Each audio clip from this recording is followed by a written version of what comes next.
I will begin. Number 7. The state government. Formation of state legislature and their functions.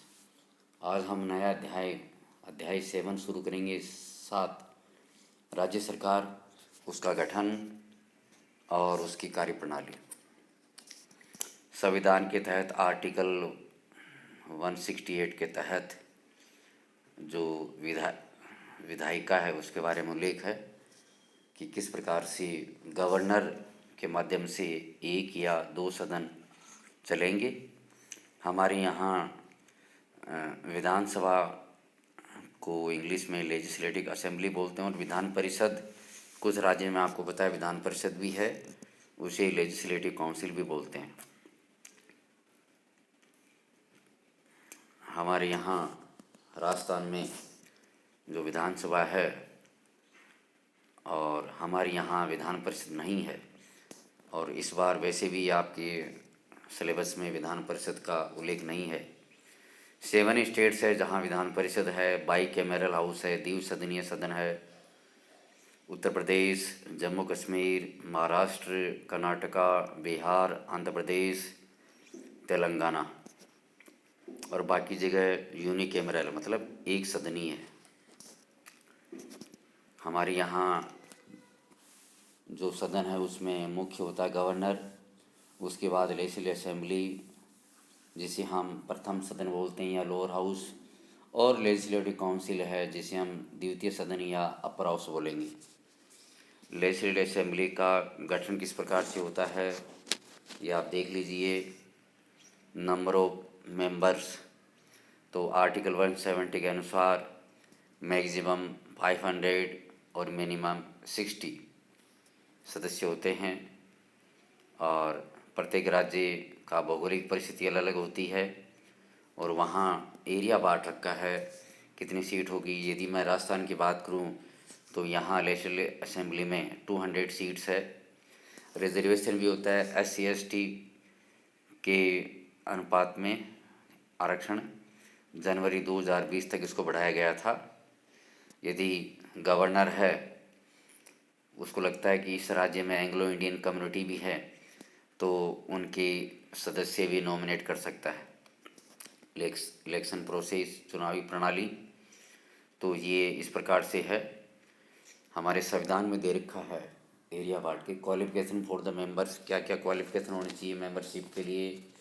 विधायक के लिए भारत का नागरिक होना चाहिए, 25 वर्ष से कम उम्र नहीं होनी चाहिए, और लेजिस्लेटिव काउंसिल के लिए 30 वर्ष से कम उम्र नहीं होनी चाहिए। आर्टिकल 123 में इनका उल्लेख है, संविधान के आर्टिकल 123 में।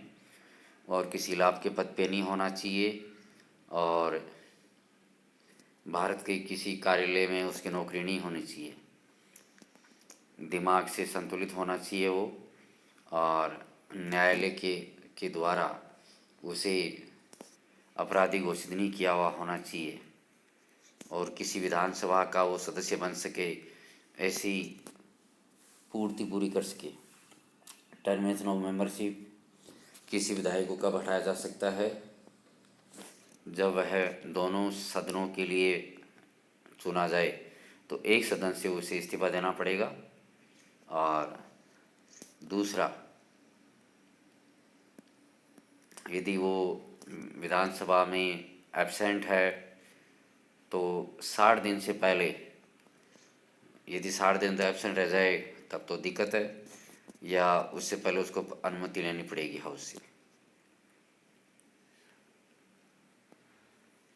हाँ, वह विधायक बनने के बाद में या उस पर कोई अपराध साबित होता है तो अपराध साबित होने पर स्टिपुलेटेड इन एलिजिबिलिटी या किसी नॉर्म्स में अयोग्य पाया जाता है तो उसे हटाया जा सकता है। कार्यकाल आपको पता है, लेजिस्लेटिव असेंबली का कार्यकाल 5 वर्ष का होता है, ये आपको पता है। लेजिस्लेटिव काउंसिल का इस बार नहीं आएगा। ऑफिस बियरर्स, विधानसभा में 2 अध्यक्ष होते हैं, एक लोकसभा, एक तो विधानसभा स्पीकर अध्यक्ष और एक के उपाध्यक्ष। दोनों ही लेजिस्लेटिव असेंबली के विधायक होते हैं और इनको बहुमत से चुना जाता है, ये आप सबको पता है। एमएलए होते हैं, मेजोरिटी से इनका चुनाव करते हैं, पहले स्पीकर का, उसके बाद में डिप्टी स्पीकर का। चुनाव होने के 14 दिन के भीतर भीतर स्पीकर की क्या क्या पावर है? तो पहली बात तो ये कि विधानसभा का वो अध्यक्ष होता है। दूसरी बात ये है, उसकी बड़ी जिम्मेदारी होती है कि किस व्यक्ति को बोलना है, किसको नहीं बोलना, उसके लिए आदेश जारी करे। उसी की ही कमांड पर कोई विधानसभा में बोल सकता है। और यदि हाउस में कुछ ऐसे वर्ड्स इस्तेमाल किए गए हो जो हाउस के अनुरूप नहीं हो, तो उनको कार्रवाई से वो शब्दों को निकलवा भी सकता है। हाउस में लीडर ऑफ द हाउस होता है, जैसे मुख्यमंत्री, तो उसकी सलाह पर वह कोई आदेश भी जारी कर सकता है। हाँ, जब शोर शराबा हो या कुछ भी ऐसा गलत व्यवहार हो तो वह कोई भी क्वेश्चन स्वीकार नहीं करेगा। वोटिंग का रिजल्ट भी वही घोषणा करेगा। एक आम परिस्थिति में वह वोट नहीं डालेगा, लेकिन जब वोट बराबर पड़े तब अध्यक्ष स्पीकर वोट डाल सकता है। कोई बिल मनी बिल है या नहीं है, ये स्पीकर डिसाइड करेगा। और किसी गलत याचिका कोई याचिका गलत है या सही है, उसका भी निर्णय स्पीकर करेगा। स्पीकर की अनुपस्थिति में डिप्टी स्पीकर चार्ज संभालता है। लेजिस्लेटिव काउंसिल के बारे में इस बार कोर्स से हटा दिया गया है, इसके बारे में हम बात नहीं करेंगे। ये काउंसिल की बात हटा दी गई है, बात हम नहीं करेंगे, हम आगे बढ़ते हैं। हाँ, ये बीच में एक टॉपिक आया है, the power and function of state legislative assembly. ये अपना टॉपिक है, विधानसभा की क्या क्या शक्तियाँ हैं। तो लेजिस्लेटिव पावर्स, तो सबसे पहले ये है कि कानून बनाने का अधिकार इन्हीं के पास है। दूसरा फाइनेंशियल पावर, जितने भी जो पब्लिक से संबंधित फाइनेंशियल काम होते हैं, बिल होते हैं या जो भी कोई आदेश पारित होते हैं, सब यहीं से होते हैं। तीसरा एडमिनिस्ट्रेटिव पावर्स, इसमें अविश्वास प्रस्ताव है, नो कॉन्फिडेंस मोशन है, या कैबिनेट में कौन मंत्री है, कैसा क्या है, किसके पावर, वो सब यहीं से होता है। Power to amend the constitution, संविधान में कुछ धाराएं बदलनी हो तो विधानसभा में प्रस्ताव पारित होके बहुमत के द्वारा उससे बदलने की शक्ति इनके पास होती है। इलेक्शन रिलेटेड पावर्स, कहाँ कब कैसे चुनाव करवाने, सब पावर इनके पास होती है। और प्रेसिडेंट के चुनाव होते हैं तो उसमें सभी एमएलए भाग लेते हैं। अभी हाँ, ये current situation process for information of election council in Rajasthan, ये अभी नहीं है। अभी हमारे यहाँ सिर्फ विधानसभा है। और governor, chief minister, cabinet function power, ये देखिए आप अभी। The constitutional head of the state कौन होता है? गवर्नर होता है। ये 5 साल के लिए इसका कार्यकाल होता है, ये आपको हम बता रहे हैं। इसके अलावा 5 वर्ष से पहले भी राष्ट्रपति के माध्यम से इनको हटाया भी जा सकता है। ये स्वयं भी अपने पोस्ट से हट सकते हैं, या कोई मर जाए राज्यपाल तो भी हम इनको वो हटा हुआ माना जा सकता है। Health convention regarding the appointment of governor, इसमें राष्ट्रपति के माध्यम से इनका चुनाव होता है। The governor should not be an inhabitant of the same state in which he is to be appointed, राज्यपाल उस राज्य का नागरिक नहीं होना चाहिए जहां उसे चुन के भेजा जा रहा है। गवर्नर के अपॉइंटमेंट से पहले सेंट्रल गवर्नमेंट है वह चीफ मिनिस्टर से भी कंसल्ट कर सकती है, उसकी अनुमति पर ही राज्यपाल वहाँ नियुक्त होता है। लेकिन राज्यपाल नियुक्त होता है राष्ट्रपति के द्वारा। अब इसमें क्या क्या चाहिए? गवर्नर भारत का नागरिक होना चाहिए, 35 वर्ष से ज़्यादा उसकी उम्र होनी चाहिए। गवर्नर है वह पार्लियामेंट का सदस्य नहीं होना चाहिए, विधानसभा का। यदि दोनों चीज़ें हैं तो वहाँ से उनको इस्तीफा देना पड़ेगा। किसी लाभ के पद पर गवर्नर नहीं होना चाहिए। पे अलाउंस कितना क्या है? 1,10,000 मंथली उनको मिलते हैं। इसके अलावा राजभवन मिलता है उनको, नौकर चाकर मिलते हैं, सब पार्लियामेंट में पास किया हुए बिल के अनुसार है। Power and function of governor क्या है, ये आपको सबको पता है कि जब भी चुनाव होते हैं तब मुख्यमंत्री को शपथ राज्यपाल दिलाता है और राज्यपाल की अनुशंसा पर ही आगे कार्रवाई होती है। एग्जीक्यूटिव पावर क्या क्या है आपको पता है भाई, मुख्यमंत्री को शपथ दिलाई जाती है, मंत्रियों को शपथ दिलाई जाती है, किस किस को क्या विभाग देना है, वो सारी शपथ राज्यपाल के माध्यम से होती है। और कई बार यदि कहीं राज्यपाल नाखुश है तो वह मुख्यमंत्री से जवाब तलब भी कर सकता है। और पद की शपथ भी राज्यपाल ही दिलाता है। लेजिस्लेटिव पावर्स क्या है, जैसे ही विधानसभा का सत्र शुरुआत होता है तो पहले दिन इसको राज्यपाल संबोधित करेगा। बहुत सारी पावर्स है। जो ऑर्डिनेंस पास करना है वह भी राज्यपाल के साइन से होंगे, अध्यादेश। और इसके अलावा बिल जब कानून बनता है तो राज्यपाल के साइन से ही कानून बनेगा। बहुत सारी चीज़ें हैं। लेजिस्लेटिव काउंसिल की पावर है, जबकि हमारे कोर्स में इस बार है नहीं, इस बार हम इसके बारे में बात नहीं कर रहे। फाइनेंशियल पावर ये राज्यपाल है, इसके पास पावर है ये कि वह किसी फाइनेंशियल बिल को साइन करे, परमिशन दे या न दे, वह थोड़े दिन अपने पास रख भी सकता है। जुडिशियल पावर, जो भी हाई कोर्ट के जज होते हैं उनको शपथ राज्यपाल ही दिलाता है। और आरपीसी के चेयरमैन की नियुक्ति भी राज्यपाल करता है, ऑडिटर जनरल की नियुक्ति भी राज्यपाल ही करता है। ये बहुत सारी चीज़ें हैं। और राज्यपाल एक प्रकार से जितने भी शिक्षण संस्थाएं हैं, कॉलेज हैं, उनकी बात भी वही करता है। बात ये है। मिसलेनियस पावर और भी पावर है। Position of the governor section 163 के तहत राज्यपाल एक नॉमिनल हेड होता है, मुख्यमंत्री सारी शक्तियों का इस्तेमाल करता है। जबकि जम्मू कश्मीर, नागालैंड, सिक्किम, अरुणाचल प्रदेश ये पहले केंद्र शासित प्रदेश थे, यहाँ गवर्नर की पोस्ट हुआ करती थी। अब यहाँ कुछ राज्यों में मुख्यमंत्री की नियुक्ति होती है तो राज्यपाल नॉमिनल मान लिया गया। मुख्यमंत्री के सिलेक्शन में राज्यपाल का हाथ होता है।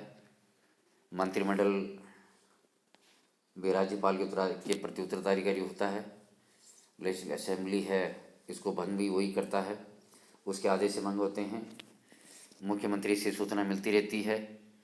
प्रेसिडेंट है, ये अपनी रिपोर्टिंग करता रहता है राज्यपाल को। बिल है, जब असेंबली विधानसभा से पारित हो जाए तो उसे राष्ट्रपति के पास राज्यपाल ही भेजता है। और कोई बिल यदि स्वीकार नहीं है तो उसे रिकन्सिडरेशन के लिए वापस भी भेज सकता है। राष्ट्रपति समय समय पर गाइडेंस उसे मांगते रहते हैं। रियल एग्जीक्यूटिव है कौन है, काउंसिल ऑफ मिनिस्टर्स। शायद मुझे लगता है इस बार ये काउंसिल मिनिस्टर का नहीं है टॉपिक, आप सभी समझदार हैं, देख लें आप इसके बारे में। और टेकन बाय मिनिस्टर्स, ये सब राज्यपाल के माध्यम से होता है। कैटेगरी क्या क्या होती है मिनिस्टर्स की, कैबिनेट मिनिस्टर, केंद्रीय मंत्री, मिनिस्टर ऑफ स्टेट, राज्य मंत्री और डिप्टी मिनिस्टर्स, हाँ, उप मंत्री। सैलरी अलाउंस इनमें आर्टिकल 164 के 5 विभाग के अनुसार है। मॉड्यूस ऑपरेंडी काउंसिल मिनिस्टर्स, ये इतना बड़ा पावर इनका नहीं है। हाँ, मीटिंग होती है, सब डिसीजन लिए जाते हैं। एक भी मंत्री का आइडिया फेल हो गया तो पूरे मंत्रिमंडल की बर्खास्त की मानी जाती है। गवर्नर है, कोई सलाह देती रहती है मंत्रिमंडल। और भी बहुत सी बातें, बजट है, बजट पे सारा। अब बात है चीफ मिनिस्टर की। राज्य में चीफ मिनिस्ट्री सब कुछ होता है, वो मंत्रिमंडल का हेड होता है। चीफ मिनिस्टर का अपॉइंटमेंट 164 आर्टिकल के तहत होता है और राज्यपाल उन्हें शपथ दिलाता है। Power of function of chief minister क्या क्या है देखिए आप। फॉर्मिंग काउंसिल मिनिस्टर, मंत्रिमंडल का चुनाव भी मुख्यमंत्री करता है। किस किस को division of work amongst the ministers, किस किस मंत्री को क्या क्या विभाग बांटा जाएगा ये भी वही करता है। कैबिनेट कैसे वर्क करती है ये मुख्यमंत्री सलाह पे करती है। और सभी डिपार्टमेंट में कोऑर्डिनेशन मुख्यमंत्री बना के रखता है। काउंसिल ऑफ मिनिस्टर और गवर्नर के बीच में भी लिंक होता है इनका। लीडर ऑफ लेजिस्लेटिव असेंबली, विधानसभा का ये लीडर माना जाता है। आगे देर का हाई कोर्ट। हाई कोर्ट आपको पता है आर्टिकल 215 के अनुसार प्रत्येक स्टेट में राज्य में हाई कोर्ट है। कोलकाता, मुंबई, चेन्नई, यहाँ 1862 ईस्वी में ये हाई कोर्ट बने। 1866 ईस्वी में इलाहाबाद हाई कोर्ट ही बना और 24 हाई कोर्ट्स है अभी वर्तमान में प्रेजेंट में। हाई कोर्ट का फॉर्मेशन है आर्टिकल 216 के अनुसार होता है। हाई कोर्ट का एक मुख्य न्यायाधीश होता है, बाकी सब जज होते हैं। इनकी नियुक्ति आर्टिकल 217 के फर्स्ट पैरा के अनुसार इनकी नियुक्ति होती है। राष्ट्रपति इनकी नियुक्ति करता है सुप्रीम कोर्ट के मुख्य न्यायाधीश की सलाह पर। कोलेजियम है भी, कोलेजियम चीफ जस्टिस, गवर्नर और बाकी सब ये मिल के कोलेजियम के माध्यम से आजकल इनकी नियुक्ति होती है। जज में क्वालिफिकेशन क्या क्या चाहिए? एक भारत का नागरिक होना चाहिए और 10 वर्ष तक किसी न्यायालय में काम किया हुआ होना चाहिए या जज के तौर पे हाई कोर्ट में 10 वर्ष तक एज ए वकील, नामी वकील के तौर पे उनका कार्यकाल होना चाहिए। टेन्यूर क्या है? आर्टिकल 217 के फर्स्ट पैरा के अनुसार 62 साल तक वह अपनी पोस्ट पर रह सकता है।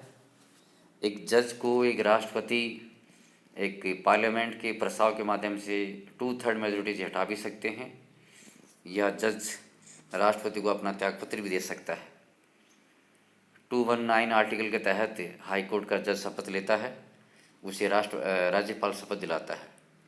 जज का ट्रांसफ़र भी हो सकता है। आर्टिकल 222 के तहत जज की सैलरी 90,000 होती है और अदर जजेज की 80,000 होती है।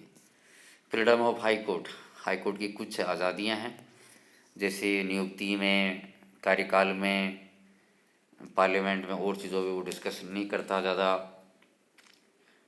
हाई कोर्ट के जज है रिटायर हो जाते हैं, आगे जाके प्रैक्टिस नहीं कर सकते, एग्जीक्यूटिव से अलग रहते हैं। डोमेनल and power of the high court क्या है? Original jurisdiction, writ jurisdiction, appellate jurisdiction, court of records, administrative power, judicial review, ये सारे हम एक एक चर्चा करेंगे। हाँ, ये हमारा लास्ट बिंदु है।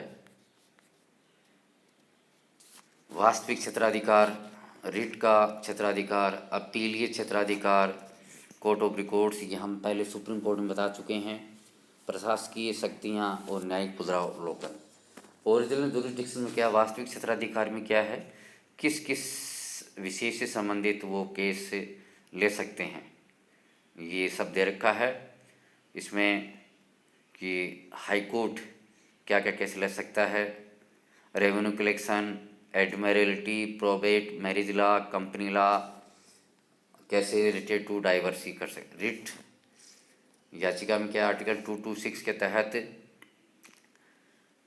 मूलभूत अधिकार है, हाई कोर्ट इनके बारे में बातचीत कर सकता है। अपीलीय क्षेत्राधिकार, सिविल अपीलीय क्षेत्राधिकार है, जैसे इनकम टैक्स का मामला है, पेटेंट का मामला, डिज़ाइन और सक्सेशन का मामला है। आपराधिक क्षेत्राधिकार है, उसके बारे में बातचीत कर सकता है।